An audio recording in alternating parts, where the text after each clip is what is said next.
झारखंड में जमीन के लिए खून की नदियां बहती है। जमीन का टुकड़ा यही रह जाता है, लेकिन कई लोगों की जान चली जाती है। राजधानी रांची में ऐसे कई मामले हाल के दिनों में सामने आए, जिससे पूरा शहर थर्रा उठा। गोलियों की तड़तड़ाहट सुनाई देने लगी और फिर जब करीब जाकर देखा तो लाश गिरी हुई थी।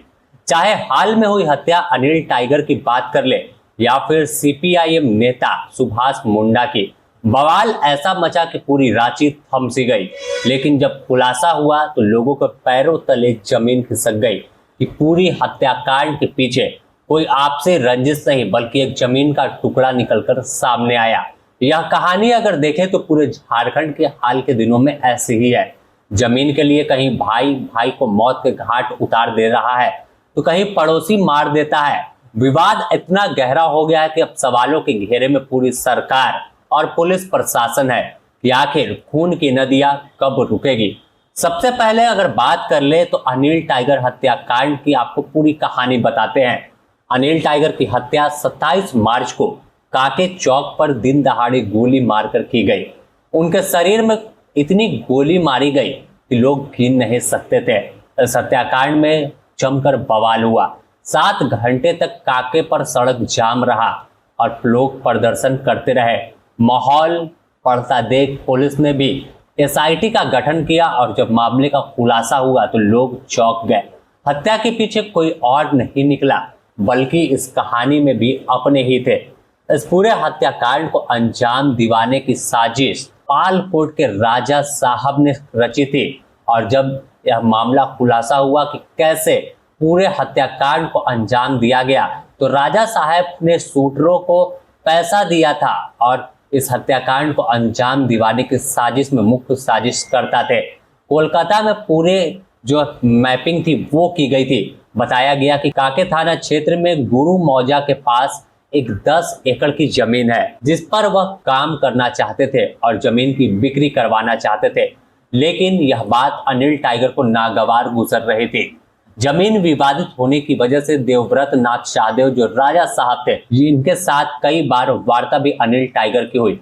हर बार देवव्रत नाथ शाहदेव जो पालकोट के राजा साहब है वह दावा कर रहे थे कि यह 10 एकड़ जमीन उनकी है, लेकिन हर बार मामला उल्टा पड़ता था। अनिल टाइगर स्थानीय गांव के लोगों के साथ मिलकर वहां विरोध करवाता था और जमीन की बिक्री नहीं होती थी। एक बार इस जमीन को लेकर वार्ता भी हुई थी जिस वक्त अनिल टाइगर पर राजा साहब ने पिस्टल टान दी थी। देवव्रत नाथ शाहदेव वो उस जमीन को बराबर कब्जे में लेने का प्रयास कर रहा था। उसका दावा था कि ये जमीन उसकी है, वह किसी पालकोट स्टेट से जुड़ा हुआ है। लेकिन अनिल जो मृतक हैं इन्होंने स्थानीय घटंगा गांव के निवासियों से विरोध किया कि नहीं साहब ये जो है जोतकार खेवतदार की जमीन है, और इसको लेकर दोनों पक्ष के बीच लगातार विरोध चल रहा था। इस बात को सेटल करने का कई बार प्रयास किया गया लेकिन वो सेटल नहीं हुआ। एक बार जो है एक बैठक भी हुई देवव्रत नाथ शाहदेव और अनिल जो मृतक अनिल टाइगर उनके बीच में, और वह जिस व्यक्ति के घर में बैठक हुई उसका भी बयान हम लोगों ने लिया है। विनोद पासवान के घर पर बैठक हुई थी।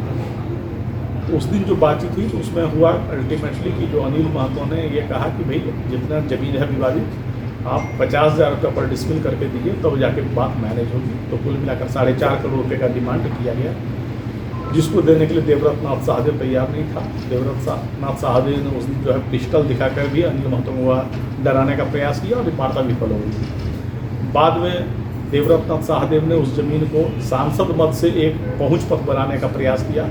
उसके शिलान्यास का कार्यक्रम भी आयोजित हो गया था। शिलान्यास के एन वक्त पहले फिर अनिल महतो ने विरोध किया। बताया गया कि प्रति डिसमिल 50,000 रुपए की डिमांड की गई थी। यानी देखे तो कुल जमीन 10 एकड़ थी, तो ऐसे में 4.5 करोड़ रुपए मांगा गया था। लेकिन राजा साहब पैसे देने को तैयार नहीं थे। उनका कहना था कि जब जमीन उनकी है तो वह पैसा कैसे देंगे। उसके बाद ही उन्होंने अनिल टाइगर की हत्या की साजिश रची और अनिल टाइगर को रास्ते में हटाने का मन बना लिया। उनके साथ कई लोग जुड़े और सूरज सिंह गैंग से उनकी मुलाकात हुई। इसके बाद सुपारी दे दी। हत्याकांड की पूरी प्लानिंग कोलकाता में तय की गई। फिर कोलकाता के एक होटल में ही सूरज ने 2 शूटर अमन सिंह और रोहित शर्मा को बुलाया। इसके बाद अनिल की तस्वीर दी और पूरी जानकारी शूटरों को बता दिया। तमाम जानकारी दी गई। इसके बाद 18 मार्च को शूटर कोलकाता से रांची पहुंचे और एक होटल में रुक गए। हाईटेक तरीके से जंगी ऐप और टेलीग्राम, व्हाट्सएप पर कॉल के जरिए एक दूसरे से बात कर रहे थे। शूटरों को 50,000 रुपए एडवांस में भी दिया गया, जिसके बाद फिर हत्या की वारदात को अंजाम दे दिया गया और अनिल टाइगर हमेशा के लिए खत्म हो गया। दूसरी जमीन विवाद की कहानी में नाम आता है सुभाष मुंडा का, जो नगड़ी थाना क्षेत्र के डलाडली चौक के पास की है। यहाँ पर सीपीआईएम नेता सुभाष मुंडा की हत्या कर दी गई थी। जब देर शाम 26 जुलाई को वह ऑफिस में बैठे हुए थे, अचानक अपराधी पहुंचे और अंधाधुंध गोलियां चलाए, जिससे उनकी मौत मौके पर हो गई थी। हत्याकांड में भी जमीन विवाद निकलकर सामने आया और नगड़ी इलाके में 91 डिसमिल जमीन हत्या की वजह बनी।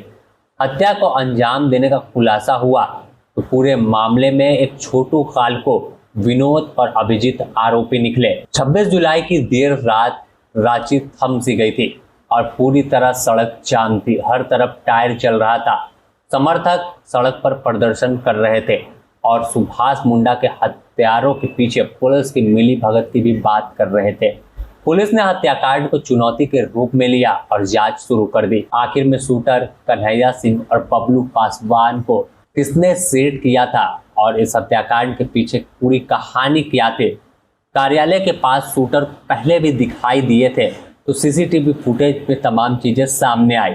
पूछताछ में अपराधी कन्हैया सिंह ने पुलिस को बताया कि बेशकीमती जमीन को लेकर सुभाष और छोटू के बीच विवाद चल रहा था। यही विवाद की वजह से जुलाई के समय एक मीटिंग हुई, लेकिन सार्थक नहीं हो पाई और 26 जुलाई को सुपारी देकर मारने की योजना बना डाली। ऐसे में देखे तो जमीन की कई घटना झारखंड में हर दिन घटती है, जहां तस्वीर निकलकर सामने आती है कि जमीन की खातिर कैसे लोग लड़ रहे हैं, अपने की खून के प्यासे हो गए हैं और जमीन खून से लाल होती है। कोई दुनिया छोड़कर चला जाता है तो झारखंड में जमीन का विवाद और भी गहरा होता जा रहा है।